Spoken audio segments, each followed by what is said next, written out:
Hello, this is Mr. Fide, starting a new section in Margaret Singer's book, Cults in Our Midst, and I will be applying it to Scientology. And as always, I am not a mental health professional, and I am speaking in my own opinion. This section is titled, How Can We Help Survivors Escape and Recover?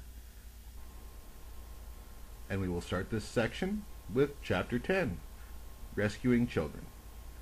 Singer started off the chapter saying that every year since 1978 she attended a memorial for the victims of Jonestown, saying she wanted to be a voice for the children lying beneath the grass that were never allowed to grow up, who never went to real school, who never had the opportunity to choose what kind of work they would do. Jim Jones's mad ego ended their lives before they had a chance. The majority of the chapter speaks at length of the victims of Jonestown and of Waco. More recently, the Australian expose program of Today Tonight focused on children working as adults and being taken out of school so that they can learn to work for Scientology. Children of cults. Singer mentions that the cults consider themselves above the law of the land, a sovereign state with its own superior rules, and in many cults, children are treated as though they are expendable. In Scientology, it is common for children in their early teens and sometimes younger to be recruited to the full-time Sea organization that requires a contract that exceeds their lifetime. Singer also mentions that in many cults, children are treated like wild ponies that must be broken. Inadequate schooling. Sea Org children are often left with a single on-trade instructor for all age ranges, and their education can consist of as little as 2 hours a day or whatever the state's minimum requirements are. Their schooling, reportedly, is often reading of various books on their own, with little, if any, instruction. However, reports of schooling in different places can vary. Some private and even some public schools have reportedly used Scientology-based study tech, no doubt because of the multitude of claims by its promotional materials. These claims boast high college acceptance, and most anything else you would expect to see in a marketed program. However, the claims made in the brochures do not seem to match reality when checked, and most often the claims are completely unverifiable. Dr. David Toretski concluded, Study tech has been around for several decades, but today only Scientologists recommend its use in the public classroom. Results: its proponents claim miraculous results, yet no independent evaluation of its effectiveness has ever been done.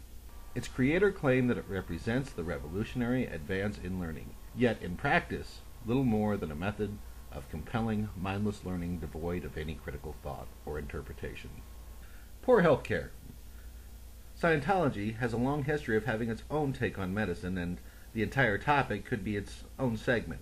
But briefly, engrams, as mentioned by former OT5 Scientologist Jason Vahey, and Wikipedia are images from past lives that cause pain such as headaches as well as physical problems. Scientologists have their own methods of dealing with them. And we will quickly go over the next section, emotional and physical abuse. Although there are reports of both emotional and physical abuse inside Scientology, the details of confirmed cases are often sealed when the cases are settled out of court. However, the claims of these abuses I have heard are countless. In the last few months, an entirely new message board called Ex-Scientology Kids has gone up that not only acts as a support group for ex-Scientology children, but for adults as well. Singer claims children in cults have things much worse than the average abused child because their associations are limited. The average abused child will have outside friends, teachers, and the like. These outside influences are seldom seen in cultic groups. What children learn in cults. Forgiveness and kindness are learned from modeling and comparison that often is not seen by the leadership. Children will learn to idolize the leader and often become passive, obedient, dependent, and emotionally subdued.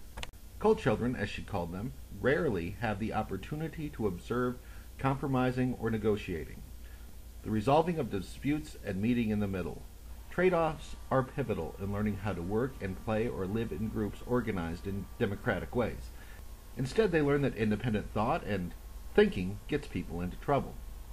Children coming out of cults have specific needs that must be tailored to the needs of each child.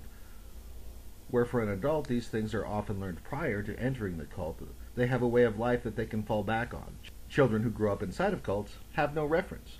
Children from cults may often have a lower degree of socialization skills than other children and find it very difficult to express themselves, and the cult jargon that Robert Lifton called loading the language can make it very hard for children to express themselves, and that fulfills the purpose that it was designed for.